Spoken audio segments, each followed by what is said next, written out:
Support for Arkansas Week provided by the Arkansas Democrat-Gazette, the Arkansas Times, and KUAR-FM 89. After a 6-month study to prepare a plan addressing broadband access across the state, the Broadband Development Group released its recommendations. Joining me to discuss their findings is Secretary of Commerce Mike Preston. Hello, and thank you for joining me. Thanks for having me today. You know, to get started with this, I'm just wondering, Arkansas has ranked low among other states when it comes to broadband. Why is that? We've ranked low because part of it is just the challenge of our state and the makeup of our state. We have so many areas that are very rural. Some of the topography and the mountainous areas make it hard to deliver that last mile of broadband to the consumer. So there really just hasn't been the financial sense for companies to come in and do it on their own. What we've seen is because we've had federal funds available through the CARES Act and then through the ARPA funds and hopefully eventually through the infrastructure money, that we now have funds that will help kind of alleviate that pressure to get companies to extend broadband to the last mile and get those underserved areas that we still have in our state. So basically what you're telling me is for many of these companies to come in and install the wiring, what's necessary to get broadband to everyone is very, very costly and probably not cost effective for these companies. That's exactly it. It hasn't been cost effective. It was cost effective and the companies were able to, to not lose money on it. They would have already done so. And that's been part of the problem, that we just never had the mechanism to help offset that. And it didn't make financial sense for a company because it is very expensive to lay, fiber. And when you're going through mountainous terrain and you're, taking it 2 to 3 miles to get it to that last person on the line, it just doesn't make financial sense to recover that if you're only getting, $30, $40 a month in return from the customer. So what we've seen is that now that we've got a grant program in place and we're partnering with the internet service providers, it gives them that little extra, incentive that they need to help build it out that last mile where we've seen these underserved areas. So when we look at the folks who are served, how many households would you say have adequate broadband? I think something you'll see from the report is that we've actually, we maybe are not getting enough credit from the FCC when they were doing their data. When the Broadband Development Group did their analysis, they actually found some 47,000 additional households that were covered in Arkansas. Now, the goalpost keeps moving a little bit, if you will, as it relates to broadband. When we first started the broadband office, and that was just prior to the pandemic, give the governor a lot of credit. He had the foresight to say, we have to do something about broadband now, and I want to get it done. At the time, we were looking at what was considered adequate broadband service as a 25/3 speed, 25 download, 3 upload. That continues to move as the technology advances and these federal funds are put into place. But now the minimum speed is 120, so 100 download speed, 20 upload speed. So you just see how significant that's gone in the last 2 years. That said, we still have, a lot of great coverage across the state. What the report finds is there are about 210,000 households in Arkansas that are underserved, that do not meet that 120 requirement. Of those 210,000, roughly 100,000 of them fall in what's called an RDOF area. That's a Rural Digital Opportunity Fund. So that's funds to the FCC that are already under contract for service to be done sometime in the next probably 4 to 5 years. That leaves another 100,000 households in Arkansas that are not adequately served. And that's where this report really focuses on: how do we get those last 100,000 households in Arkansas adequate service on broadband? Well, let's talk about something the governor created, and that was the Arkansas Rural Connect. Has that helped any in terms of laying the groundwork for this? It really has. And again, I give the governor a ton of credit because he set that up prior to COVID. So we had a program and a mechanism in place when COVID hit and everything just, exasperated that, and it just went so much faster than we could have ever imagined. And you had to have broadband service for educational purposes, for work purposes, for telemedicine, you name it. We had that mechanism in place to be able to do it. And then we had federal funds coming in through the CARES relief program, and then through the ARPA funds that we could actually fund it. So because we had that Rural Connect program in place, we were able to provide broadband service to somewhere probably about 180,000 households in Arkansas that were underserved. So because we had that program in place and we're able to do that, that's part of the reason why we saw so many more households actually covered in that study than was what previously thought, what was done by the work by the FCC. So we were able to really help a lot of folks out during COVID and even after. But now we know exactly what's left to be done, and we now have a path forward and how we're going to get there. And I tell you what, when you talk about, 100,000 households underserved, that is a lot. But in comparison to the number of households around the state, that's really a small number. It's smaller than what I was expecting. It is. It's still a significant number that we want to tackle and overcome, because we see broadband in this day and age. If you don't have broadband, it's like not having running water or electricity or phone service some 20, 50, and 100 years ago. So this is just where we are in the digital revolution, that you have to have broadband access to do all the things we just talked about in terms of healthcare and working remote or educational opportunities. But taking a step further, most people's homes are run off of broadband, whether, with the Internet of Things. It might be obviously your television and your smart TVs, or your refrigerator or your air conditioning unit are all run through, high-speed internet service. And if you don't have that, you're missing out. And what people, often realize too or take for granted is, well, I have access on my cell phone, so I don't necessarily need it. Well, we want people to understand that it's more than just being able to pull up the internet on your phone or download an app and be able to do something. You want to have that high-speed access and a laptop computer to be able to keep pace with the technology. So what's called is the digital equity is a big piece of this component, to make sure that people have proper access to that at a low cost speed, so that they can actually utilize the broadband connectivity that hopefully everyone will soon have. Yeah, and you make a good point. It's more than just being able to pull up the internet on your phone, because you're right. A lot of households, you look at the doorbells nowadays and cameras. There's so many things that run off the internet, and you really need that high-speed access. So that's a very good point. I do want to understand a little bit more. I want to talk about cost, but I also want to talk about the recommendations, the specific recommendations that the state received. What stands out the most? What makes the most sense to you? So what makes the most sense is for us to really focus in on those 110,000 households that are underserved, and utilizing our Rural Connect program. I think something that the report points out is that the Rural Connect program was a success. It served its purpose, and we were able to extend broadband well beyond whatever we thought we could have before. But now we need to take that program, make some tweaks to it to mirror what the federal legislation is in place and the rules that Treasury has put forward on how we utilize those funds. And to this point, we've used it strictly as a grant program to build out that last mile. What we're going to shift to going forward is more of a cost-sharing model, where it'll be a percentage of the overall cost, and then the other percent of that will be covered by the internet service provider. So that's one change that we will begin working on making, and making a rule change that we'll bring to the legislature here sometime in the coming weeks to accommodate that. And that makes a lot of sense, because it puts more skin in the game for the internet service provider, but also still gives the funding opportunity to help them offset that large cost to build out that last mile and that rough terrain that they have to be able to do so. Right. And then in terms of cost that you bring up, the estimated cost to get fiber. So again, this is just focused on fiber, not counting fixed wireless or other assets that we might be able to utilize going forward. But the fiber cost is estimated about $500 million.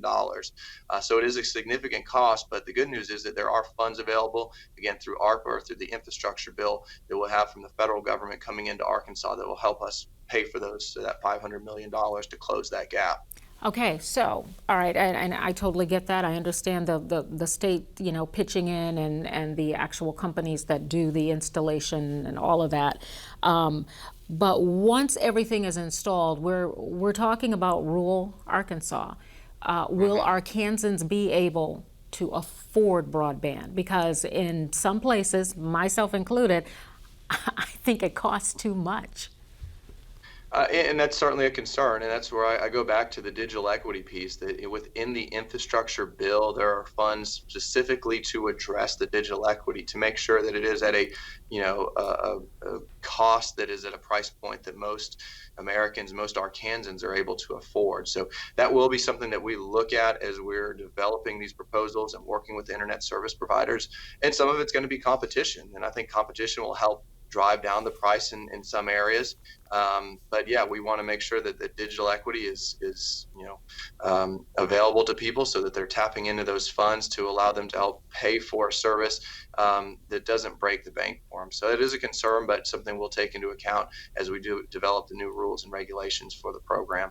And you mentioned competition. I know in some areas of Little Rock, in terms of cable, there's only one service provider. Same thing for Pine Bluff. There's only one cable service provider. Granted, people are able to now get access via internet and that sort of thing. But how do you increase competition when it seems like one company is at the helm of everything and doesn't really allow other companies to come in? Well, and that's where, a company's got to say, where's the price point that makes sense for us to go into a community to serve it.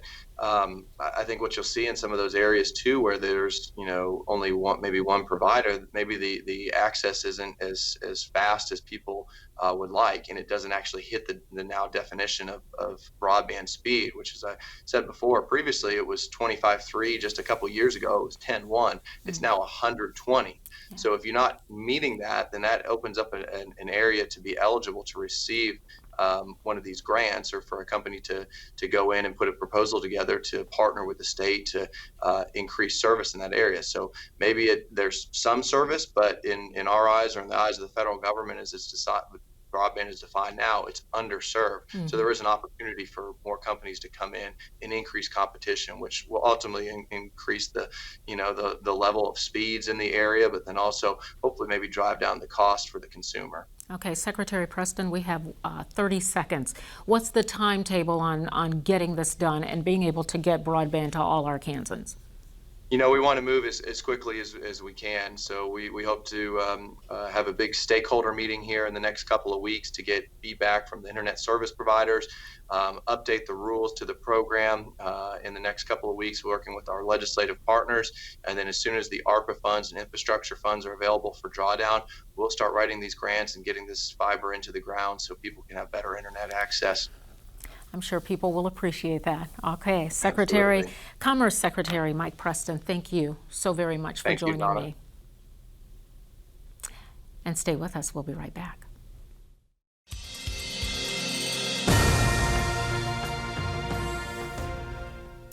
Arkansas's economy is continuing to exceed monthly forecasts. Despite high gas prices and inflation, officials say the state is on track to have a general revenue surplus of $1 billion by the end of this fiscal year. Joining me to talk about some of the options on how to spend this extra money are State Representative Jett of Success, Arkansas, and Senator Keith Ingram of West Memphis, who both serve on the joint budget and the Revenue and Taxation Committees. And I want to thank you, gentlemen, for joining me to talk about this. First of all, how did the state end up in this position when, there's so much talk about inflation and everything else that Arkansans are dealing with? How do we have so much money left over? Well, I think what we're seeing is a byproduct of all the federal dollar stimulus money flowing through the economy today. The Fed's pumped out a lot of money. And I think it's, to a certain extent, it's kind of a false economy, that what we're seeing, although it's good. I do know that BLR in Little Rock is taking a look at other states, and other states are seeing the same issue with inside their budget process as well. Okay, so Senator Ingram, I'm sure you agree with that, right?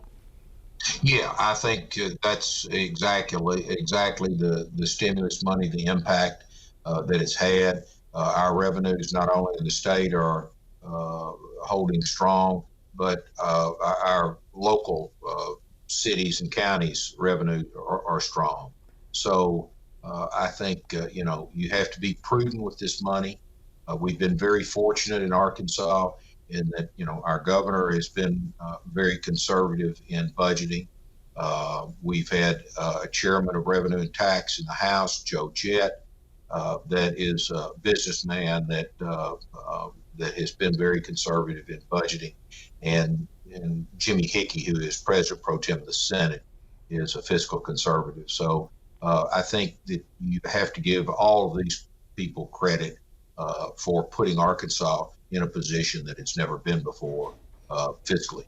Okay, so one of my immediate thoughts when I read that there would be $1 billion surplus by the end of this fiscal year is maybe taxes, sales taxes, income taxes are too high. But if you're saying that part of the reason we're projected to come out ahead so far is because of stimulus money, then maybe taxes really aren't too high. Maybe we're on point. Well, I think the average Arkansan or the average American, I'm sorry, Joe. I think we all are conditioned to say that taxes are too high.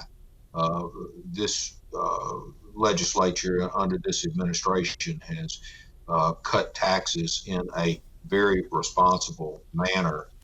We can't forget that once we cut an income tax, it takes 3/4 majority to raise it if we ever run into tough times. And history says that these are cycles and that we will experience a real downturn at some point. What I would like to think that we could do with the money is, yes, some form of rebate. There's a lot of different avenues to go that way. But it's the one time Arkansas can look at a big picture and do something to benefit not just for the next election a year away. I don't know about Joe, but after a session where we cut taxes, I don't get a lot of calls when I come home saying, hey, thanks for cutting our taxes.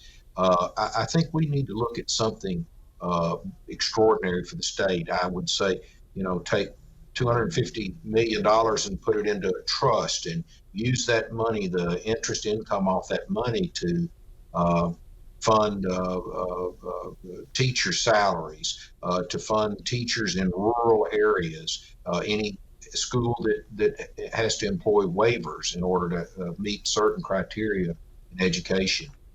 Put money into our 2-year schools to teach trades, whether it be whatever we decide that's the most important thing that we need to push our economic agenda forward, whether it's in robotics or welding or nursing.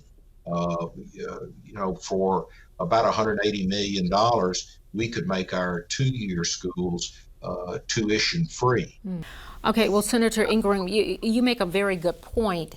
And one of the things the governor spoke about was giving some of that money back to taxpayers. When I hear that, I think I'm going to be getting a check in the mail. So, Representative Jett, is that what we're talking about here, or is there a different dynamic? I think everything's on the table. I think we're taking a look at some type of tax credit. The rebate issue is a very complicated issue. We're not sure that DFA can actually implement that program, just a straight rebate. And then you have some people does not pay income taxes, but they pay a lot of sales taxes, whatever, trying to make it fair across the board. So we're working through behind the scenes right now on all those dynamics. But I would like to say, we still have 3 months to go on this fiscal year. The $1 billion is not a slam dunk. And then we already have $250 million of that earmarked for law enforcement, going back $150 million going back to restricted reserve fund by state statute, and $50 million going to the highways. And that $50 million going to the highways, that goes to the federal government, and the federal government in turn matches back to $200 million.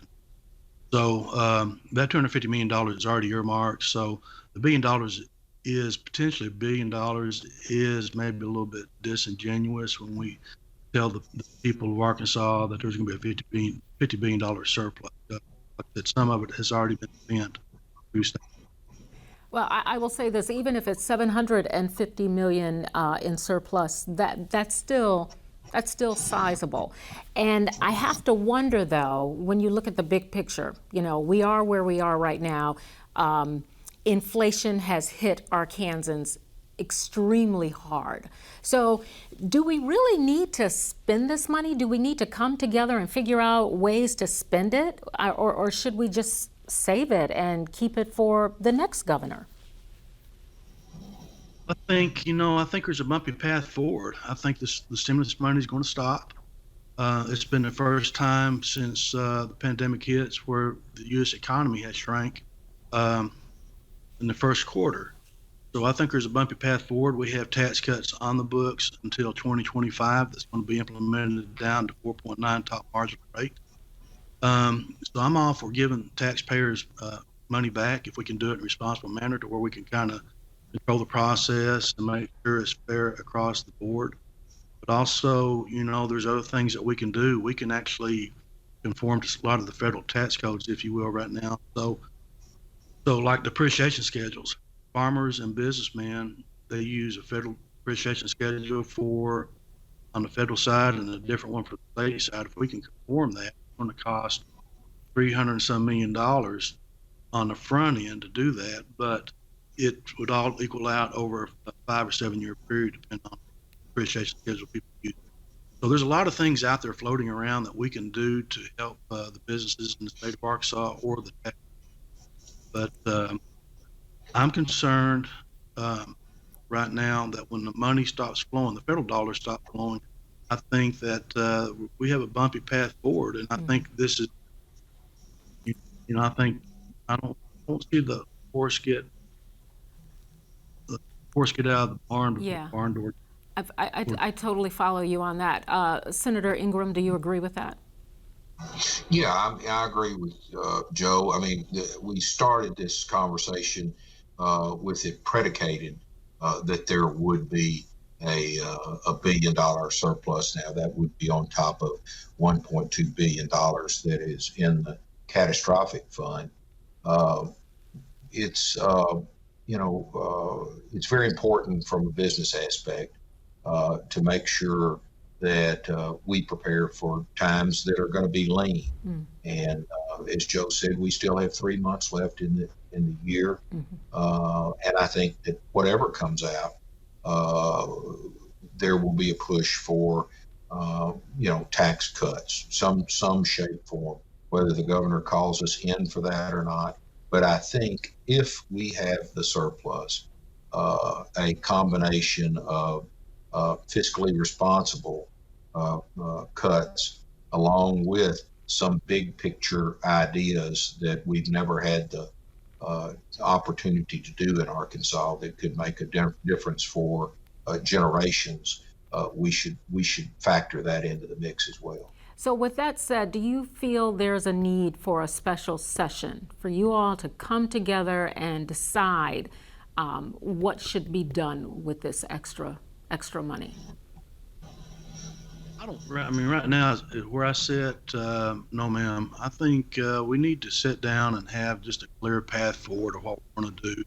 Just to have a special session, and then we bring people in, and then we start dealing with all the social issues.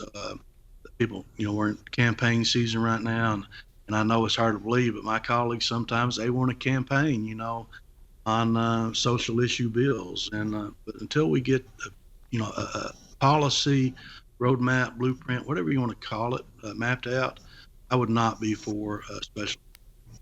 Okay, let's just say because we've talked about keeping the money not spending it, keeping it for like a rainy day, if you will. But let's just talk about some options if you guys were to come together. What about tax relief, broadband expansion, and public school facilities? And just so you know, we have about a minute left to discuss this.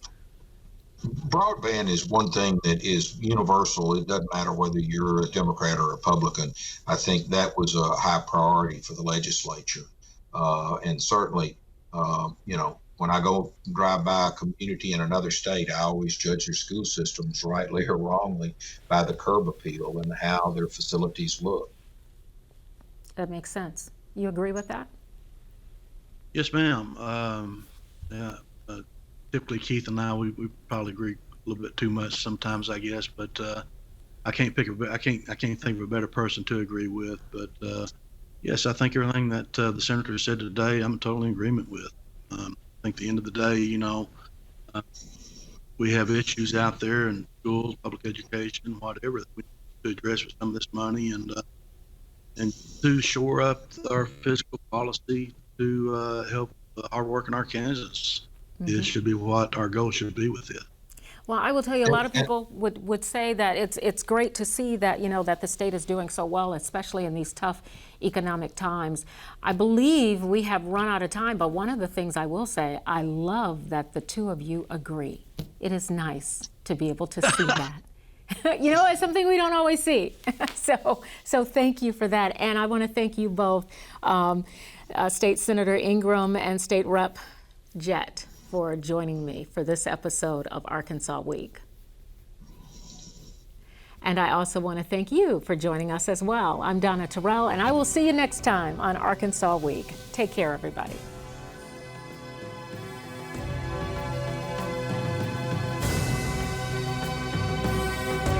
Support for Arkansas Week provided by the Arkansas Democrat-Gazette, the Arkansas Times, and KUAR-FM 89.